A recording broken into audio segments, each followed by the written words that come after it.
Uh, Hey, Jason. I went through this this morning. Anyway, so it looks like you are the project management expert. So take some of this with a grain of salt. But this is kind of what I put together in terms of comments. I think generally the model looks good.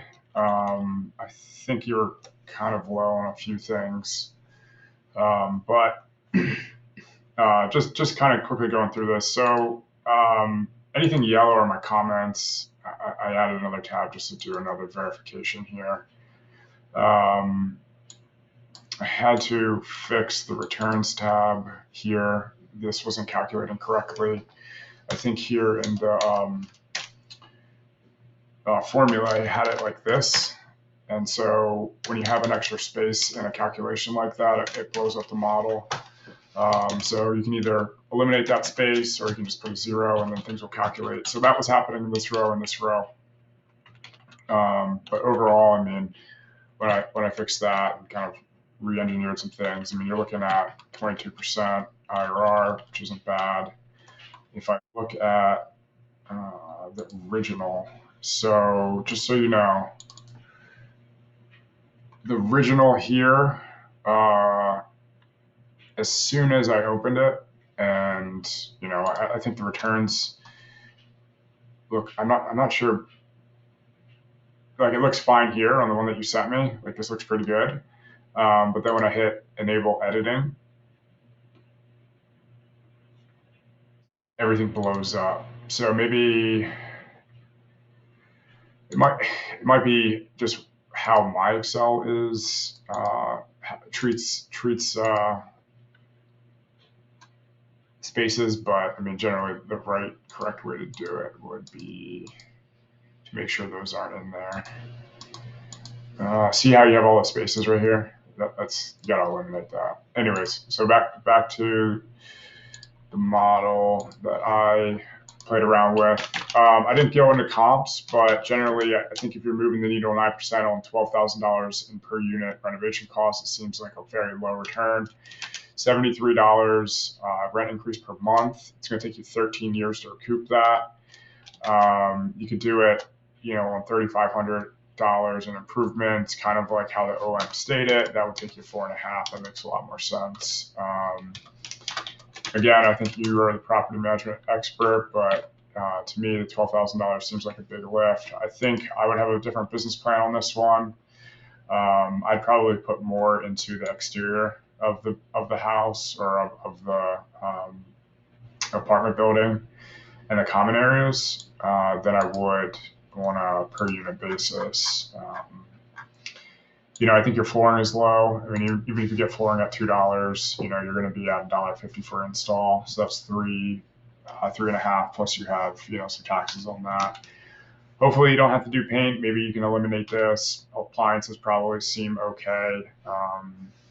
Generally buying like new stainless at like 2,700. Bathroom, I don't know what you need to do there. Maybe this is something that can come out. Your countertops and backsplashes are probably going to equal this 1,800 altogether. For cabinets, you're probably looking at $2,000 just by itself. Washer and dryer, it might be a little bit higher than this, but 1,000 is okay. I like that you have repair costs in here, miscellaneous. All of these seem like placeholders to me. If you don't have to do parking lot repairs, you could probably do more on the menu side, which would be nice. Exterior repairs, I don't know how you're going to get siding done for 50 grand. I mean, maybe like you're just doing one building, that would make sense. So just something to think about. Like I would probably eliminate some of those and spread it more over here, just on the amenity side to try to get it back up to market. So 30 or 73% occupancy. What is wrong with the schools? What's wrong with the areas? What's wrong with the amenities? Did you do your insurance quote? You only have 3 months debt service. This is going to be a value add project. I'll probably bump that up a little bit. I did not change it in this model. You were missing your loss to lease. So what was happening here? You your inputs were too high.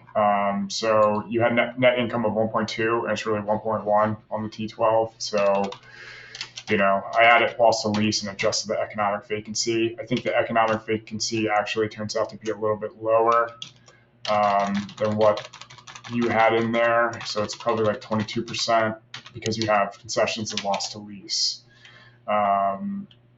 Technically you could treat it the same thing. But in the OM, it's kind of wonky how they did it. So OM, for example, come on. All right, let me put this up here. All right, well, it's not going to behave. But so, for example, like this 26% vacancy, I think it's off this number, which kind of inflates this number a little bit, the 26%. So just something to consider. Maybe it's not as bad if you're presenting this to a lender. And again, I didn't really go into the rent roll, so it just depends. But NOI, I think is probably closer to 400, and I think you had it at like a little bit higher than that, maybe by 100,000 in your model. Absorption rate, I like what you're doing here. Absorption rate on the income side makes a lot of sense. I ran a quick check on your monthly.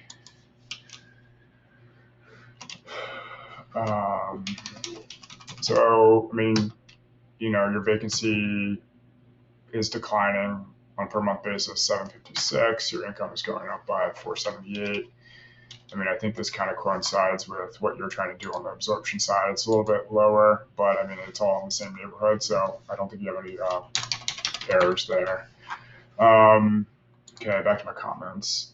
So IO wasn't toggled. You probably want that. Have you gotten any senior debt quotes? No way that this is going to run at 75% leverage, probably at 65. I toggled it at 70 in this model. Adjusted vacancy on the stabilized portion of 91% instead of 92. We're splitting hairs, but I just took the lowest comp in the market. Do you check taxes on the go forward? I can't imagine. They're not going to double at least or triple.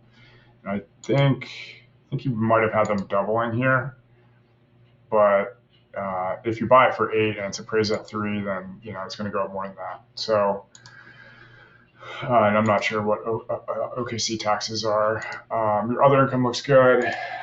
I don't know that you're going to need to do the full $4 million raise. You might be able to get into it a lot lower, which is going to increase your returns. Are you charging anything for management renovations? I didn't see that in the P&L. You have 10% reserves for renovations, but I would think, whoever is your property manager is going to want a fee for administering and managing all of that. Per unit, this is kind of just getting into the business plan. 50 grand for the parking lot. I don't know what the surface area is, but my guess with 7 acres is going to be pretty expensive. I have a more detailed asphalt calculation, but I don't think I didn't run it here. So exterior repair, same question. I don't think you're going to get siding done for 50 grand if you have to do everything. It looks like it's in pretty good shape. Landscaping, that's probably 50,000. But if it was my business plan, I'd probably put 150 into the common area outside, since it has that crappy pool, which is filled with concrete now. Common area, it is what it is. Not sure. Didn't really dive into all of that. How well do you know the market? Total deal IRR of 27%. Seems pretty good. That's a little bit lower when you adjust for.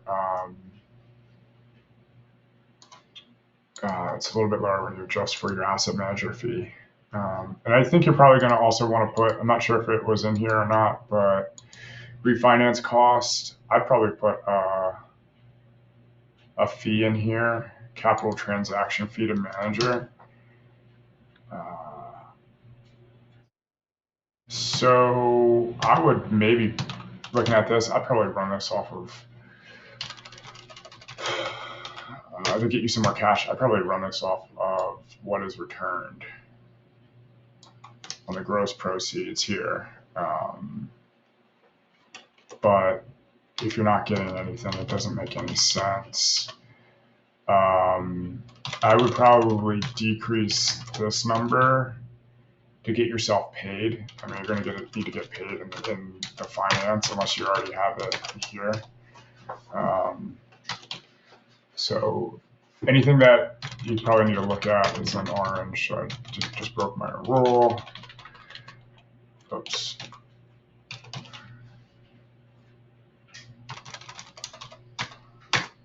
So I would probably try to get yourself paid on the refinance portion. All right. So you can kind of see what I changed here. Look at real estate taxes, look at insurance. You're the property management expert, so maybe you have a better idea of insurance there. Adjusted it IO. I didn't look at your interest rate in this market. Cap rate, 6.5 on a 72 build, on an asset where you're getting it for, what is it, like 40,000 per unit. I mean, that's pretty good. I think going in cap rate, you had it in here, is like 4.8 or something like that. Maybe that's what they're basing it off of, but my guess is they're trying to get something off of. Let's jump back to this OM. So 393. Let's see. Let's see what.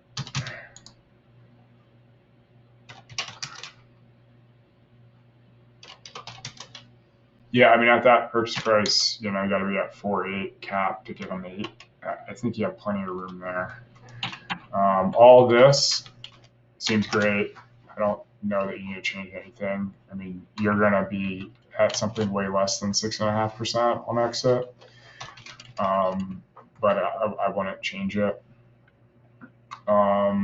So this debt load, even if it jumps to like 65%, it's going to kind of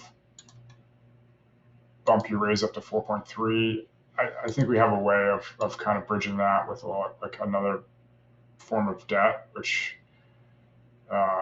can help you look at if you don't want to raise that much. All right, so those are my comments. Kind of fixed everything in here.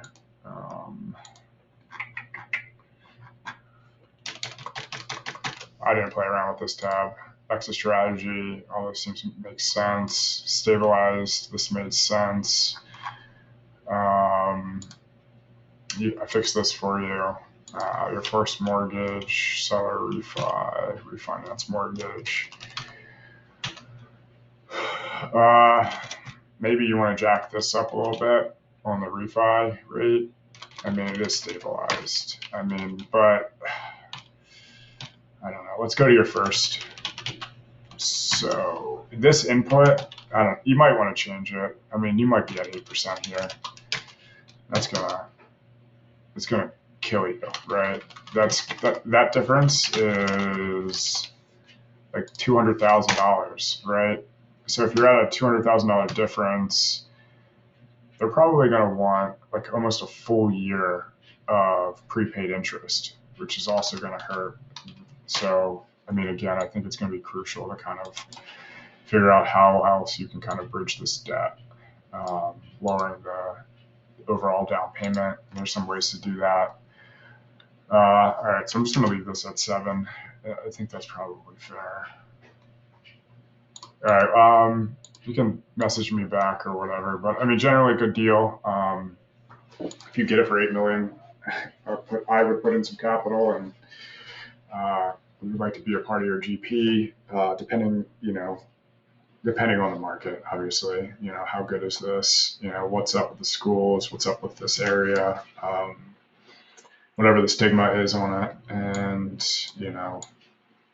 if we can kind of reanalyze this business plan, because I would not do it like this. I mean, I think we can probably save over $500,000 just by reconfiguring what exactly the units need to get this rent bump of $73.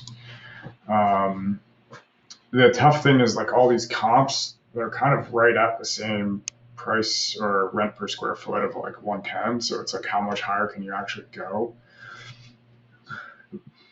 But if you're going to be investing like $12,000 per unit, you're going to need to get more out of it. Like your return is like pretty bad on those, rent increases, especially on the money that you're putting in. So my guess is maybe your purchase price is too low, but I don't know what your guidance is. No reason to change it this early in the stage. I would probably guess that anything around 9 million is probably a safe bet, right? Might be too bad right there. Let's see. 9 million would crush you, but again, I think this can be much lower. Let's go here. Yeah, I feel like we could get this down, probably in like the 20% range. 10% of that, or take $540,000 off of it. So let's just play around with this real quick. So even at 9 million, let me delete this real quick. So even at 9 million, so let's say you're at 12. Now, where's your per unit renovation budget? All right, it's here. You could link this capital expenses to here, which would probably make more sense, especially if you want to look at something on a more granular or more exact number. But anyway, just play around with this a little bit. So even at 8,000, you're back up to 19% return here. I think that's probably where you could push this, or you could push it higher depending on what your cap rate is going to be. Again, I didn't run any comps, so I can look at that later if you need it. But I mean, generally, it's showing anything around 8 million, anything around 9 million is probably a good bet for this. This is crazy, $50,000 per door in this market, but maybe that's OKC and there's money to be made there. So overall, good deal. I don't know enough about the market, and I don't know enough about like this particular asset and what is causing the 73%. And then I guess maybe other things to look at capex wise. How are the roofs? How are the HVAC systems? Is 72. Those are going to be the two big things I would imagine. And then I don't know, systems, mechanical, electrical, plumbing systems, how are those? So a couple things to think about, but, overall pretty cool deal. I think he did it right with, just a few changes in here. Pretty conservative overall. So good job.